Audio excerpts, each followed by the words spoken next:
내 마음을 알아야 세상 속에서 나답게 설 수 있습니다. 나와 세상을 잇는 마음의 이야기. 황상민의 심리상담소. 황심소 심리 미스터리 소설 연작. 그 증상 마음이었습니다. 몸이 먼저 말해준 아픈 마음. 제5부. 통증은 말이 되기 전 몸으로 먼저 왔다.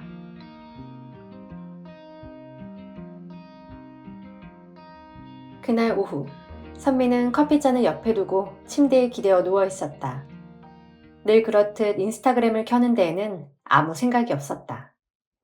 하지만 피드 맨 위에서 그녀를 정면으로 바라보는 한 얼굴이 눈에 박혔다. 익숙한 이름.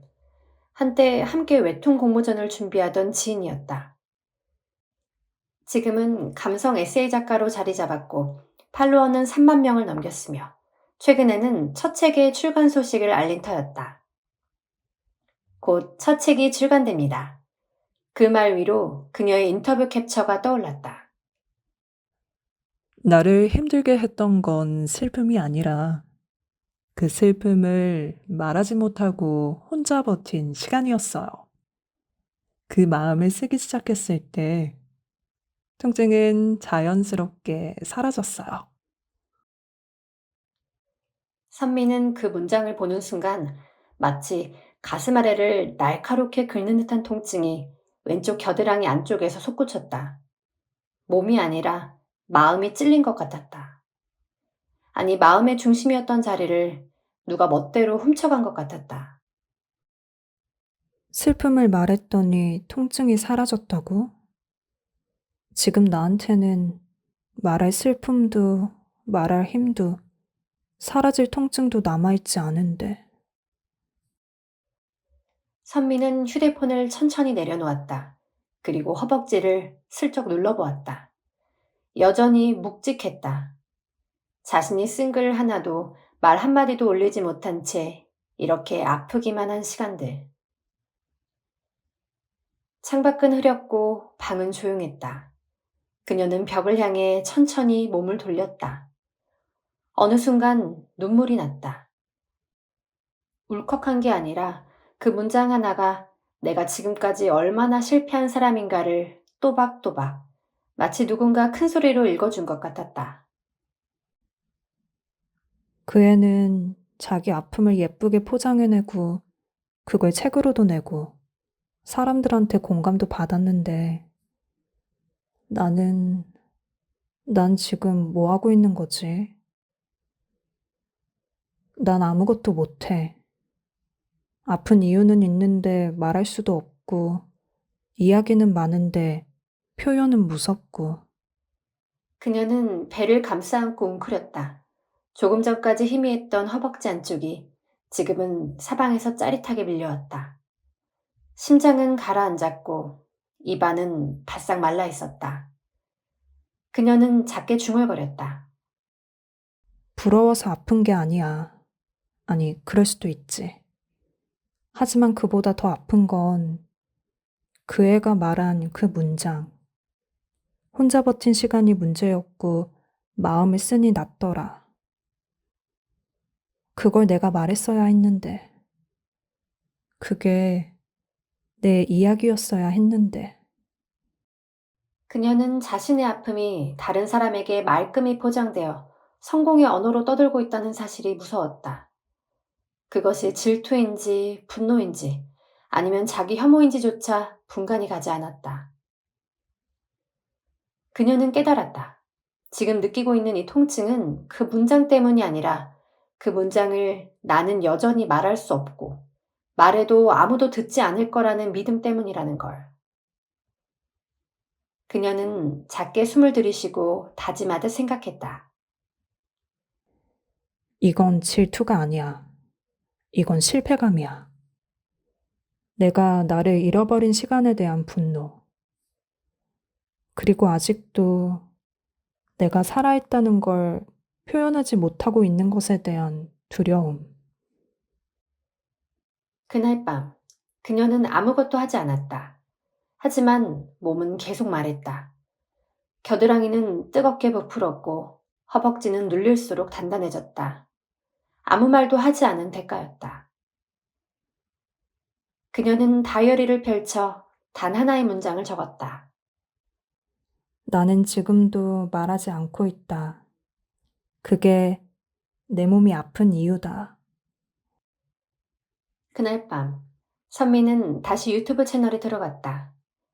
예전에 자신이 만든 영상들을 천천히 훑었다. 제주바다 감성 브이로그. 나만의 속도로 살아간다는 건 외롭지만 아름다운 일이다.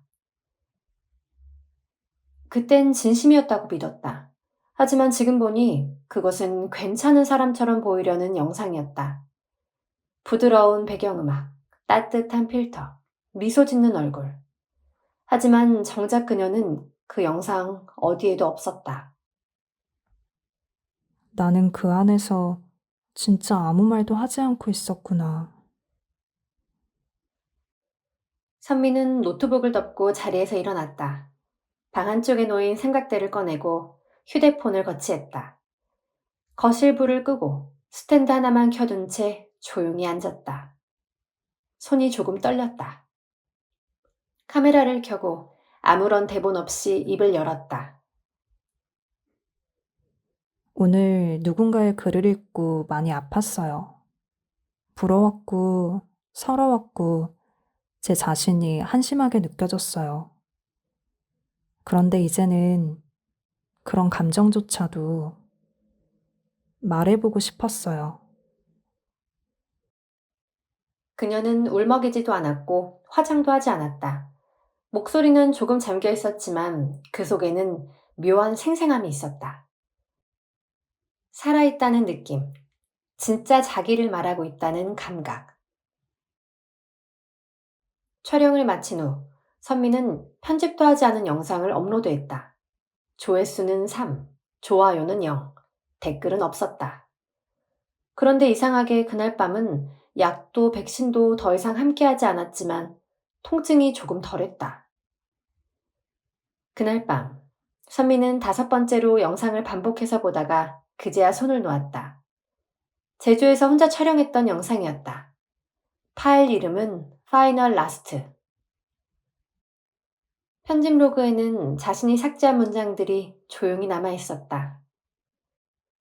4분 17초부터 38초, 삭제. 요즘 사실 영상 만들고 싶지 않았어요. 5분 11초부터 44초, 삭제. 눈물 흘리는 장면.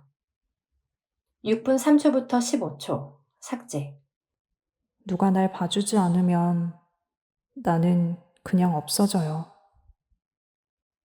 그녀는 화면을 응시한 채 천천히 숨을 들이마셨다. 그때 나는 이미 알고 있었구나. 내가 사라지고 있다는 걸. 근데 그걸 지운 것도 내가 보기 싫었던 것도 전부 나였어. 화면 속 그녀는 웃고 있었지만 눈은 비어 있었다. 따뜻한 자막과 필터는 마치 자신을 가리는 얇은 커튼 같았다. 이건 영상이 아니야. 이건 내가 나를 부정한 증거야. 그 순간 어깨에서 가슴 아래, 허벅지로 이어지는 익숙한 통증이 밀려왔다. 하지만 이번에는 그 아픔이 무섭지 않았다. 오히려 그 통증이 말하고 있는 것 같았다. 지금 나를 지우고 있는 건 너야. 네가 너를 밀어냈기 때문에 몸이 먼저 말한 거야. 그녀는 그 아픔을 마주보며 처음으로 이렇게 말하고 있었다. 나는 내 마음을 스스로 밀어내고 있었어. 그게 이 고통의 시작이었어. 다음 날 상담실. 그 영상 다시 봤어요. 선미는 낮게 말했다. 그의 눈을 잠깐 마주쳤다가 다시 내려다보았다.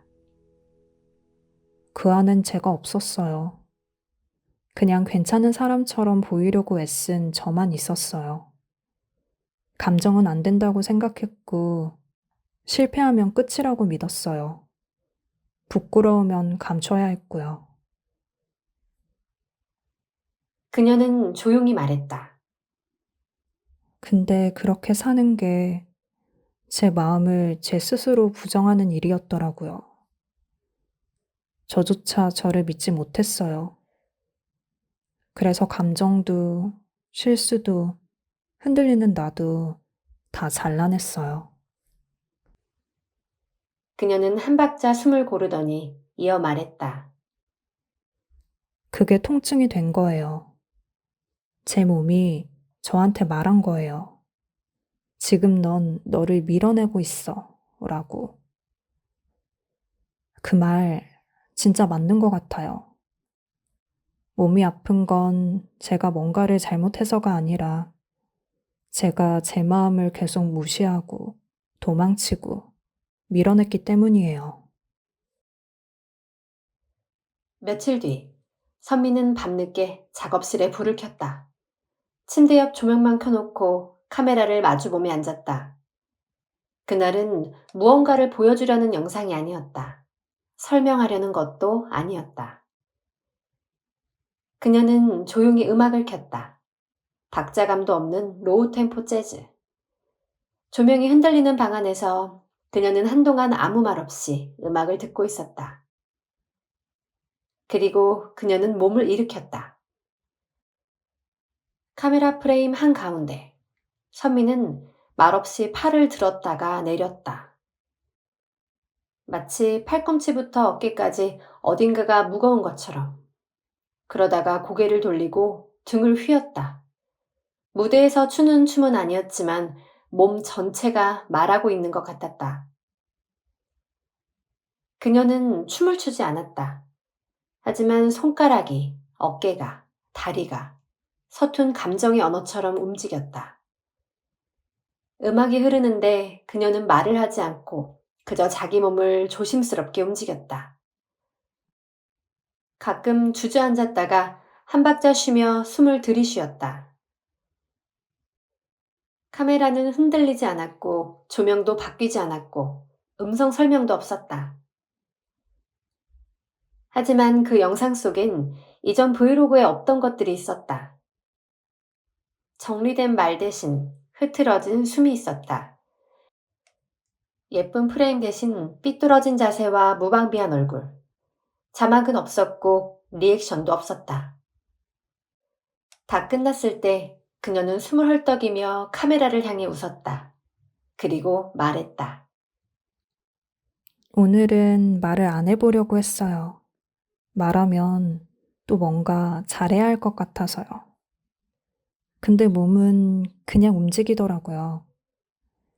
말 못한 기분들이 팔이랑 다리로 나와버린 것 같았어요. 그 영상은 별다른 편집 없이 아무것도 하기 싫은 날의 기록이라는 제목으로 올라갔다. 다음 날, 그 영상은 폭발적인 반응을 불렀다. 하지만 반응은 두 갈래였다. 한쪽에선 이해한다. 나도 울었다. 이게 진짜다. 라며 수많은 공감의 댓글이 달렸다. 하지만 동시에 비난도 거칠게 이어졌다. 이걸 예술이라고 생각하는 거냐? 정신 나간 것 같아요. 기괴하다, 무섭다, 춤인지 뭔지도 모르겠고. 그냥 병원 가세요. 이런 자기 연민으로 조회수 얻으려 하지 마세요. 그날 저녁, 시어머니에게서 전화가 왔다. 선미야, 너 그 영상 사람들이 다 본다는데 너 도대체 무슨 생각으로 그런 걸 올린 거니? 요즘 애도 안 갖고 남편도 열심히 일하는데 너 그렇게 멍하니 나약하게 살면 안 되지 않겠니? 요즘엔 그런 걸 우울파리라고 한다더라 얘. 정신과 다닌다고 사람들이 뒤에서 쑥덕댈 거야. 그녀는 아무 말도 하지 못했다. 손에 쥐고 있던 휴대폰이 뜨거워졌다. 더 결정적인 건 거실에서 그 영상을 말없이 보고 있던 남편의 반응이었다. 그거 내가 봤거든? 야, 근데 그건 좀 충격적이지 않니? 솔직히 그냥 미친 척 한 번 한 거 아니야? 아, 그런 건 표현이 아니고 발작이지. 뭐 말하고 싶은 게 있으면 그냥 나한테 얘기하면 되잖아. 그 말은 선미의 안쪽 어딘가를 완전히 무너뜨렸다. 그녀는 속으로 말했다. 나는 지금 말하고 있었는데, 그게 말이 아니라고? 그게 미쳤다고? 그날 밤, 그녀는 그 영상을 삭제하려고 손을 올렸다. 하지만 끝내 지우지 못했다. 대신 노트에 이렇게 썼다. 나는 말을 한 게 아니라 내 몸을 빌려 말했던 것이다. 하지만 그 말이 또다시 날 공격한다면 나는 어디에도 설 수 없다. 그녀는 그 문장 밑에 조용히 덧붙였다. 통증은 감정이 아니라 감정을 허락하지 않았던 나의 믿음이었다. 내가 믿은 방식이 지금 내 몸을 아프게 했다. 이건 몸이 미친 게 아니다. 내가 너무 오래 스스로를 조용히 만든 결과다. 그날 밤, 허벅지에서 익숙한 저릿함이 다시 찾아왔다. 하지만 이번엔 낯설지 않았다. 그녀는 눈을 감고 작게 중얼거렸다. 이건 아픈 게 아니야. 이건 내 몸이 마지막으로 나를 지키려는 방식이야. 다음 날 상담실. 그러니까 뭉크의 절규처럼 몸이 대신 울었던 거예요. 아픔은 그냥 스트레스 때문에 아픈 게 아니에요. 내가 나를 외면할 때마다 생긴 아픔이었어요. 그때마다 몸이 신호를 보냈던 거죠. 지금 너 또 네 마음 무시하고 있어 라고. 셜록 황은 고개를 천천히 끄덕이며 조용히 말했다. 그게 바로 마음 읽기입니다.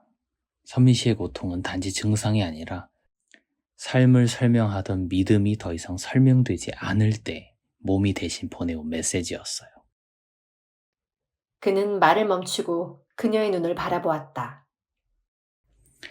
나는 이래야만 존재할 수 있다는 그 믿음이 감정을 억눌렀고 그 감정을 말하지 못할 때마다 몸이 나서서 울기 시작했던 거죠. 그 말을 듣는 순간 선미는 천천히 눈을 감았다. 그리고 아주 느리게 다시 떴다. 이제는요, 저를 드러내고 싶어요. 예쁘지 않아도, 있어 보이지 않아도 그게 저니까요. 감정을 느끼는 나, 실수하고 흔들리는 나, 그런 저를 있는 그대로. 그녀는 잠시 말을 멈췄다. 그리고 마지막으로 덧붙였다. 표현은 이제 저를 증명하기 위한 수단이 아니에요. 살아있다는 걸 느끼게 해주는 방식이에요. 그날 밤, 선미는 다시 카메라를 켰다. 스탠드 하나만 켠 방 안, 거울 앞에 앉은 그녀는 평소보다 덜 정리된 얼굴로 천천히 말을 꺼냈다. 오늘도 혼란스러웠어요.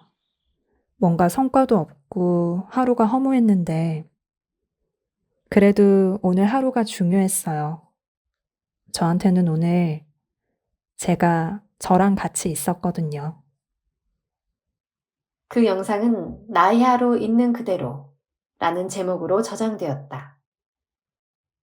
그리고 그녀는 자신의 허벅지를 조용히 눌러보았다. 예전처럼 아팠다. 하지만 그 통증은 더 이상 자신을 공격하는 신호가 아니었다. 그녀는 조용히 중얼거렸다. 이 아픔이 아직 있다는 건 내가 나를 완전히 잊지는 않았다는 거야. 아직도 내 마음은 날 찾고 있다는 거야. 그러고 나서 한참을 가만히 앉아 있었다. 어둠 속 화면이 꺼진 카메라 너머에서 그녀는 처음으로 자기 마음이 자신을 찾는다는 것, 그리고 이런 마음으로 자신이 살아간다는 것이 무엇인지 생각해 보기 시작했다.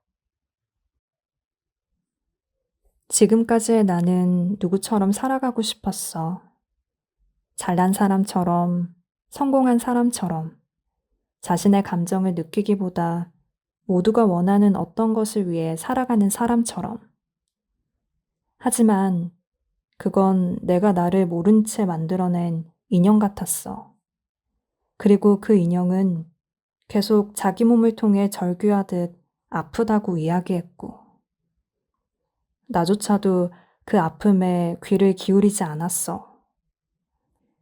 마치 그 아픔이 나에게 달라붙은 귀신이라 착각하기도 했고, 그 착각이 지금까지 날 괴롭혔던 거야. 귀신을 쫓아내기만 하면 된다고 하는 믿음으로. 의사에게 약이며 주사며 백신을 그렇게도 바랬기만 했지. 그리고 마침내 그녀는 노트북에 이렇게 적었다. 이 아픔이 멈춘 자리에 나는 이제 어떻게 나로, 나 자신으로 살아낼 수 있을까? 그 문장을 쓰고 난 뒤 그녀는 숨을 길게 들이마셨다. 그 숨은 고요했지만 깊었다. 처음으로 존재가 표현보다 먼저인 순간인 듯 했다. 그리고 이 순간부터 그녀는 누구처럼 살고 싶다는 말 대신에 내가 누구인지 알고 싶다는 문장을 자신의 삶에 붙이는 의미처럼 받아들였다.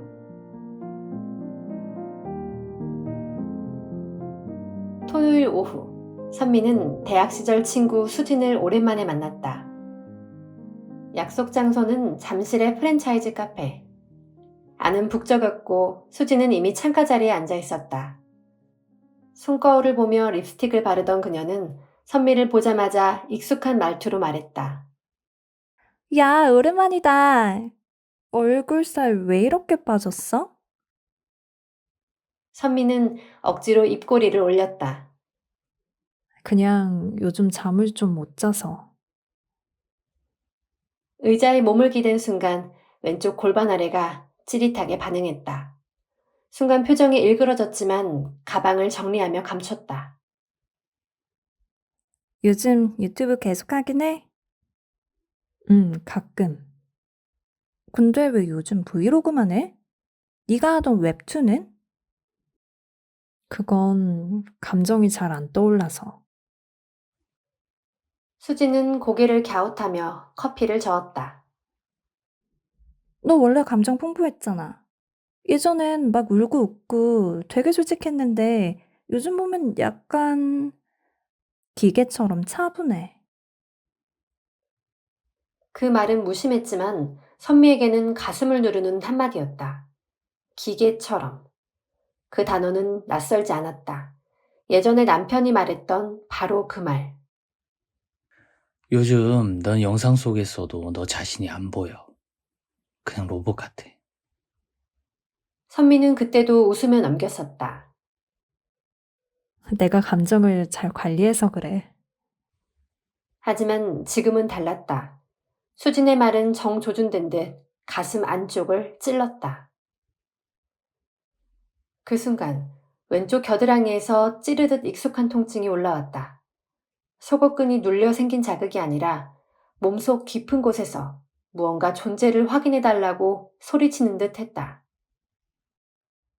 괜찮아? 수진이 물었다. 그냥 좀 간지러워서. 그녀는 웃으며 넘겼지만 속에서는 질문이 요동쳤다. 왜 하필 저 말이 아팠을까? 왜 나는 이런 말을 들을 때마다 존재가 지워지는 기분이 드는 걸까? 그녀는 카페 유리창 밖을 잠시 응시하다가 속으로 속삭였다. 나는 지금 누군가에게 인정받지 못하는 게 아니라 내가 나를 스스로 잃어버릴까봐 두려운 거구나. 감정을 표현하지 않으면 나는 없어지는 거라고 믿어왔던 거야. 수지는 계속 커피를 휘젓고 있었다. 그런 그녀의 일상적인 동작조차 선미에게는 나만 다른 세계에 있는 것 같은 고립감을 불러일으켰다. 그녀는 깨달았다. 자기 자신으로 산다는 건 자신이 만들어낸 믿음을 의심하고 다시 들여다보는 일이다. 그녀는 그날 밤 수진에게 답장을 쓰려다 멈췄다. 대신 다이어리에 짧게 메모했다. 오늘 내가 이렇게 흔들린 건 아직도 나답게 존재한다는 것의 기준이 외부에 있기 때문이었다. 남이 나를 뭐라고 보는가가 아닌 내가 나를 어떻게 느끼고 있는지를 물어야 할 때다. 다음 날 아침, 그녀는 침대에서 일어나 허벅지를 눌러보았다. 아직 약간의 통증이 남아있었다. 하지만 이번엔 그 아픔이 무력감이 아니라 잊고 있던 자기 마음에 대한 신호처럼 느껴졌다. 그녀는 노트북을 켜고 미완으로 남아있던 웹툰 원고를 열었다. 몇 달 전 중단했던 이야기. 색을 잃고 투명해져가는 한 소녀의 이야기. 그녀는 그 캐릭터의 눈을 다시 그리며 중얼거렸다. 이거 나였구나. 이번엔 다르게 그려야 했다. 소녀는 사라지는 존재가 아니라 조용히 존재를 회복해가는 사람이어야 했다. 그날 저녁, 선미는 지하철역 계단을 내려가고 있었다. 퇴근 시간, 흐릿한 조명 아래에서 사람들의 발소리와 기계음이 뒤섞인 소음이 울렸다. 그녀는 생각 없이 군중의 흐름에 몸을 맡기고 있었다. 바닥만 바라보며 계단을 밟던 순간 왼쪽 허벅지 안쪽이 찌르듯 아팠다. 마치 오래된 통증이 지금이다 싶어 되살아난 것처럼 급작스럽게. 그녀는 무릎을 잠깐 굽혔고 숨을 들이쉬었다. 그 순간 계단을 오르던 누군가의 낮은 통화 목소리가 그녀의 귀에 닿았다. 그건 네 잘못이 아니란다. 너한테 책임 없어. 그 말은 조용했지만 마치 그녀의 심장을 뚫고 지나갔다. 누군가에게 하는 말이었을 뿐인데 그녀의 왼쪽 복부와 허벅지까지 뜨겁게 반응하고 있었다. 그녀는 계단 옆 벽에 기대어 섰다. 숨이 막히지는 않았지만 한 줄기 이상한 떨림이 가슴 아래를 가로질렀다. 왜 저 말에 내가 이렇게 아픈 걸까? 그건 새로운 통증이 아니었다. 낯설지 않은, 하지만 의미 없이 지나쳐왔던 아픔. 이제는 그 통증의 얼굴이 조금 보이기 시작한 것 같았다. 그녀는 마음속으로 속삭였다. 그래, 이게 그거였구나. 이 통증은 내가 상처받아서가 아니라 내가 믿고 있던 삶의 전제가 지금 흔들리고 있다는 신호였구나. 오랫동안 믿어왔던 전제. 나는 잘해야만 존재할 수 있다.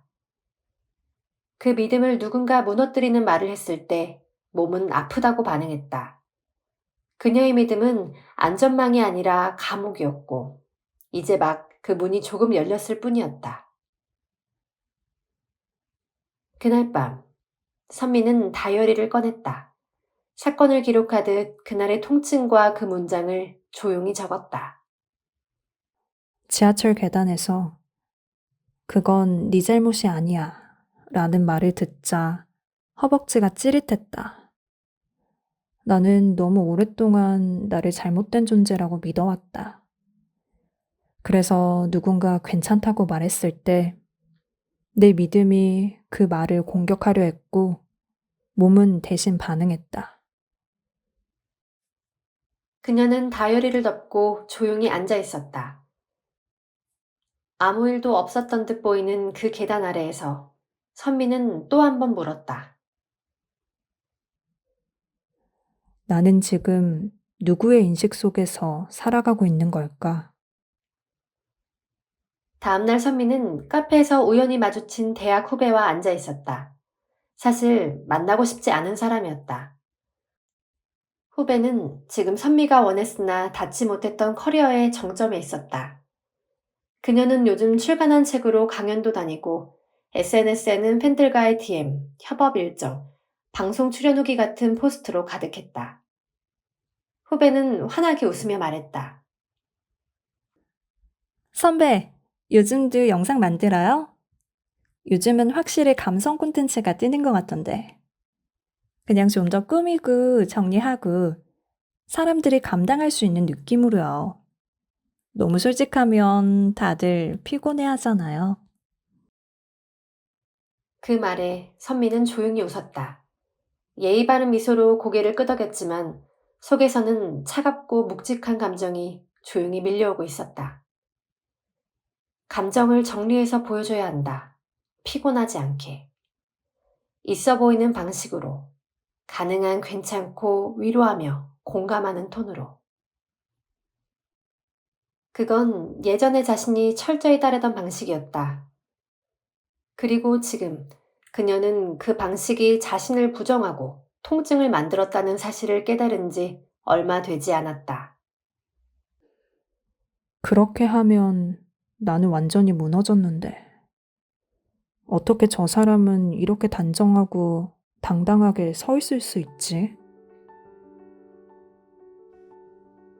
그녀는 예의 바르게 말을 마치고 카페를 나왔다. 거리의 공기가 무겁게 느껴졌다. 허벅지가 묵직하게 반응했다.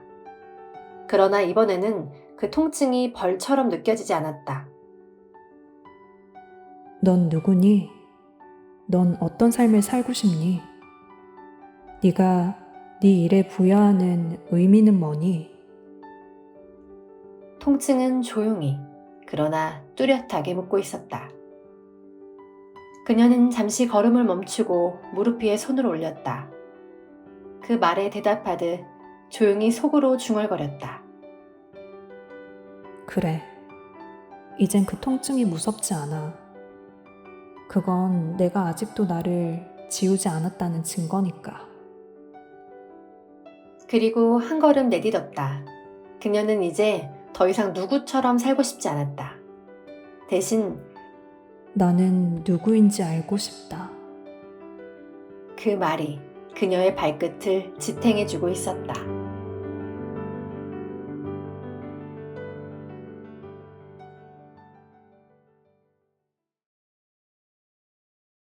대한민국 대표 심리상담가 황상민.